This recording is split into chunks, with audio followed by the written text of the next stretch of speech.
Hello again, welcome to Spotlight. I'm Gurnov, and today we'll talk about piracy. The Somali pirates attacking merchant vessels in the strategic waters of the Gulf of Aden have become a true threat to world trade. Until now, all military action against the pirates has been focused on naval measures, which so far haven't proved to be very efficient. What can be done to solve the problem? Is a military operation on the Somali shore possible? We'll be talking about it with Senior Research Fellow at the Institute of African Studies, who has recently visited Somali, Renat Bekkin.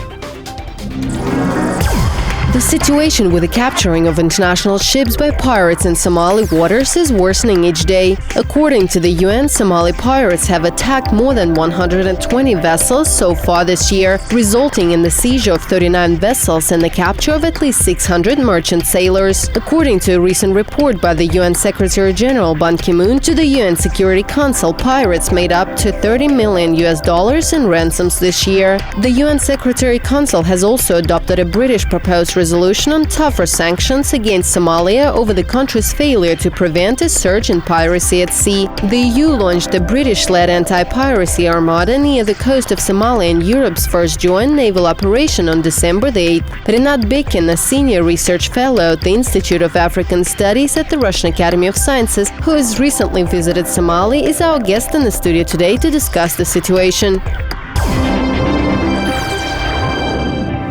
Hello, Mr. Bekkin. Welcome to the show. Thank you very much. Thank you very much for being with us. Well, Renat, you know quite a lot about Somalia. As a matter of fact, you spent almost a month there recently. Tell us, who are these pirates by origin? How do people become pirates in Somalia? And how did it happen that Somalia has become an international symbol of piracy instead of the Caribbean that we're all used to? First of all, Somalia is well situated. Aden Gulf is the place from the Red Sea. A lot of ships, a lot of vessels, they go through Aden Gulf. And this geographical point of view, there is a lot of causes for piracy. But the majority of pirates, they are fishermen, former fishermen, because this place is rich of fish. A lot of fish was caught for every day, but unfortunately, when Somalia as an independent state finished its history, a lot of states began to use Somalia territorial water for their purposes. For example, they caught fish and pay nothing to Somalia people. That's why people in Somalia, they began to defend, to be as a Robin Hood for their country. They tried to defend their waters, their country from these not enemies but like users. Intruders. Yes. This was the first cause for piracy. Then some clever people, they understood it is a good business. We can take a lot of money from piracy, not from just defending their country, but from piracy itself. So instead of chasing away those intruders, they started kidnapping them, and it proved to support their families better than fishing. Well, let's talk about the current political situation in the country, which Mr. Bekkin has started to explain. We have a report on the matter from Spotlight's Elena Demidova. An African state that only exists virtually. Since 1991, Somalia has been torn apart by a fierce power struggle amongst the local authorities and clans. Although a transitional government was set up in the year 2000, it has so far made little progress in uniting the country. What was once a single state is now a comparatively complicated arrangement. The relatively stable Somaliland in the north, which unilaterally proclaimed its independence, other territories which recognized the official transitional government, some neutral territories, and the Islamist-controlled southern areas. The political turmoil combined with the economic instability has led to Somali pirates becoming a major threat to international shipping in the area. Analysts believe that the root of the trouble is in one of Somalia's quasi-states, Puntland. The rate of unemployment is so high there that for many, piracy is the only way to earn a living. This year has seen an unprecedented surge in pirate attacks.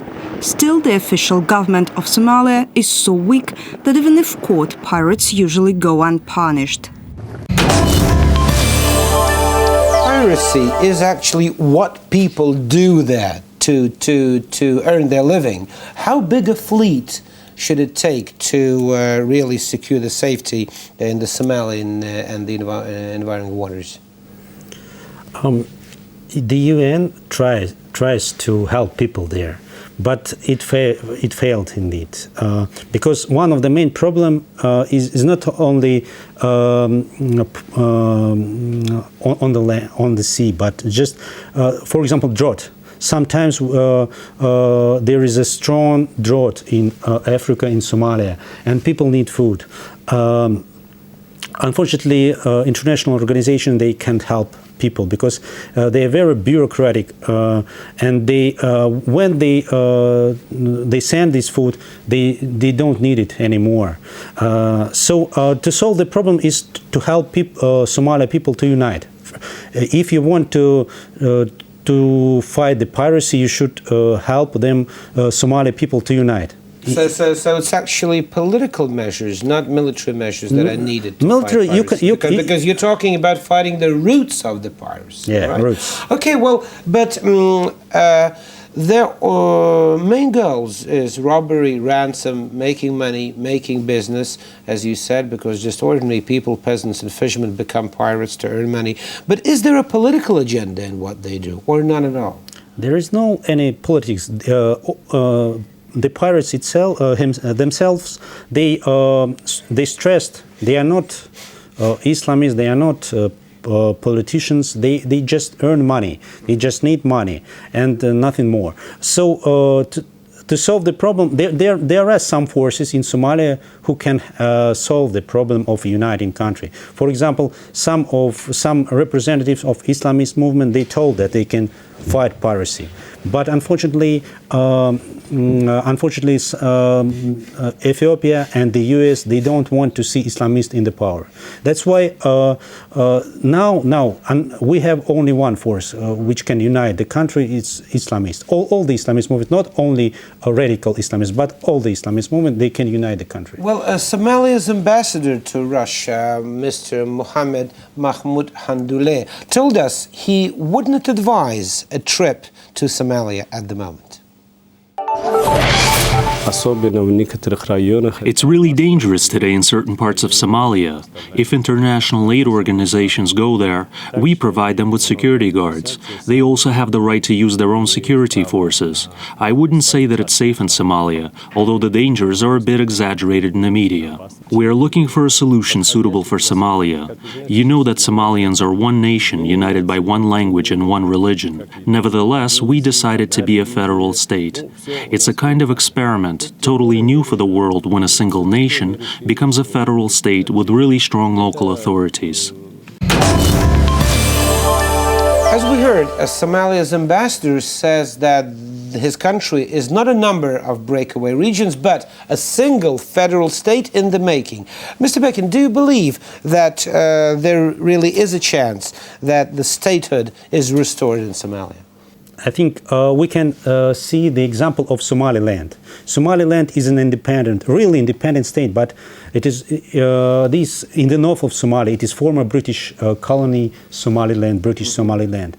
There is no pirates from who are representatives of this country, because Somaliland has its power, has a president, has a police, and from economic point of view, there is a good situation in comparison with another part of Somalia. That's why this is a good example for another parts of Somalia how to live. But unfortunately, Somaliland, the powermen of Somaliland, they don't want to see Somaliland as a part of the independent federal or not federal state. You mentioned Islamists, the Islamic movements, as being ready to somehow solve the problems. Are the pirates connected with the Islamic movements in Somalia?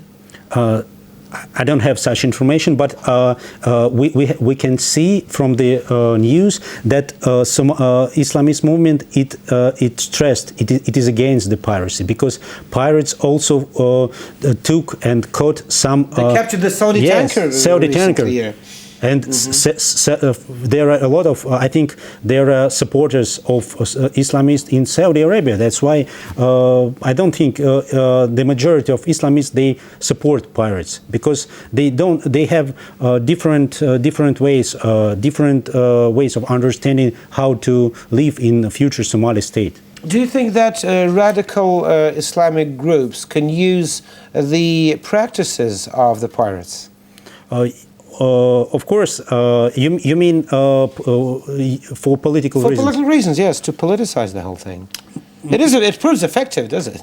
Maybe they can use some pirates to take some people, not for money, but just to have some political decisions from, for example, from US, etc. Maybe, but it depends on. If you mean Islamists, I think their position is to fight piracy. Mm-hmm. Maybe some of them, because they are radical Islamists who can use all the ways, but the majority of them, they find it. Says Renat Bekkin, a senior research fellow at the Institute of African Studies in Moscow, has just returned from Somalia Spotlight. We'll be back shortly, right after a break. So stay with us. Don't go.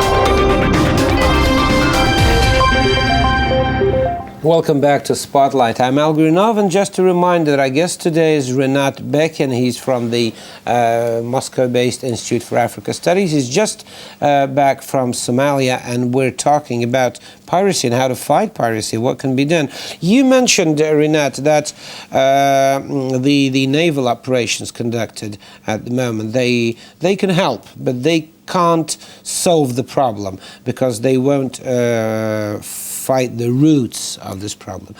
Okay, but what about an inland operation? What about military operation ashore? Do you think this may be possible, especially if we take into consideration the experience of a U.S. military operation back in 1994? Black Hawk operation, yeah. I think the U.S. doesn't want to repeat its mistake. But if we see the history of Somalia, all the British troops, Italian troops, they couldn't control all the country, because Somali people, they like freedom most of all. They like I don't know, maybe Chechen people for Africa. So they like freedom most of all, and they prefer to die than to be colonialized, to lose their freedom. So they can fight everywhere, and they can unite. If maybe this is the cause, maybe this is the way to unite people, is to put some foreign troops in Somalia, and all the clans will unite to fight the enemy. Well, you contradict yourself a little bit, because as you well know, the so-called freedom fighting in Chechnya was sponsored by the World Islamic Movement, and you said that the Somalians are not connected to the Islamic movements. Yes, piracy is not connected with Islamic movement, and because this is just a business. But of course, they have some supporters, some Americans. For example, pirates take a lot of money, and they cannot use all this money in Somalia because Somalia is a very poor country, and there are some cases when Somali pirates they provide this capital, this money as a loan. To businessmen. I see. Okay, well, speaking about political solutions, we talked to Russia's Foreign Minister Sergei Lavrov a couple of days ago, and he said that NATO, the EU, and Russia could jointly act against the pirates. What is possible, and there are many examples to this effect, is to organize collective efforts with participation of NATO and with participation of all other states in this region and beyond to develop common mechanisms, collective mechanisms, not block mechanisms. A good example is what we are doing together with NATO, with European Union, with other countries to try to stop pirates in the waters of Somalia and neighboring countries. Renat, what's your impression? Are these collective Russia, EU, NATO actions effective so far? And is there a chance that they can really root out piracy in the region? It can shorten the cases of piracy, of course, but as I've told before, it is very difficult to solve the problem. They should solve the problem on the land, but I don't think Russian troops will be sent to Somalia or US troops or European Union troops, because it is very difficult to understand the situation, to the correlation between different clans, tribes. That's why these troops will fail, of course. What about political efforts? If the world community, Russia, NATO, the EU, if they try collectively to put the different conflicting political sides around one table, is it possible to really build a federal state over there? It is possible, but there are two, as a minimum, two states who don't want to see an independent and strong independent Somalia state. As a federation? The US, because they don't want to see Islamists have any influence, have power. And Ethiopia, of course. Ethiopia doesn't want to see a strong, independent, not only Islamist state, but just a strong, independent Somali state. Why? Because they have been at war for so long. No, yes, not because of war, but because Somalia, there is an idea of Great Somalia. Great Somalia means that... Includes parts of Ethiopia. Yes, because Ogaden province is a part of Ethiopia, but there are a lot of Somali people live there. And if Somali people will unite in Somalia, in the territory of Somalia, then the question will be raised about Ogaden province. And Ethiopia doesn't want to see it. That's why Ethiopia doesn't want to see the independent Somalia state in any form. Well, we heard in the beginning of this program in a report from our correspondent that when we talk about the Somalian government, well, this is sort of a virtual thing if we talk about the whole territory. But do you think that some Somali officials, Somali government, local officials, are they capable of fighting piracies themselves on their territories that they do control? Or it's impossible? No, because the main problem is that the president and the officials from the government, they are supported just by their clan. So they don't control all the clans, all the territory, and that's why they cannot unite. They don't have a national idea of uniting all the Somali people. They just represent their clans. That's why they are representatives of their clans, and they cannot cannot unite the country. They don't have any idea of it. Well, let's hear more from Mr. Handuli now. Somalia's ambassador to Russia is convinced that ordinary Somalian people condemn the pirates. Сейчас в Сомали есть инфляция из-за этого пиратства. Piracy has boosted inflation in Somalia. It's more and more difficult for ships to carry goods to Somalia. It's bad for the people who can't even get humanitarian aid. Of course, people are against piracy. The Somalians who are out there pirating are just employees who get their salary from the bosses who are seated in other countries. The masterminds behind piracy are international criminals. They hire Somalians, provide them with information and instructions, and then conduct negotiations. What we just heard, doesn't that mean that there are some influential puppeteers that stand behind the pirates? Yes, there are some. There is a problem, such a problem. Who are they? Who may they be, rather? There are different versions. One of them, these people live in Dubai, for example, because Dubai has a very strong Somali diaspora. Because Somali people, they live everywhere in Europe. In maybe there are businessmen who use in the circumstances. Use the pirates' money as loans. Yes, what you said before. I'm interested in economy point of view. In economy, that's why maybe I'm interested in are these loans interest free or not? But to tell the truth, I think yes, Dubai is one of the centers for Somali diaspora, and I think there are some people in Dubai who control. Who coordinate the actions. Well, this is a very interesting thing you said about pirates supplying big business with money. So does that mean that the money that they get from kidnapping the ships, that the ransom they get or whatever, that it ends up in the same Swiss bank accounts? Does it go to Europe? You see, if we see, there is no banking sector in Somalia. And the role of banks represent havaladars, so-called havaladars. Havaladars, what's that? Havaladars sort of building societies or what? It is like Western Union. It's Somali havala.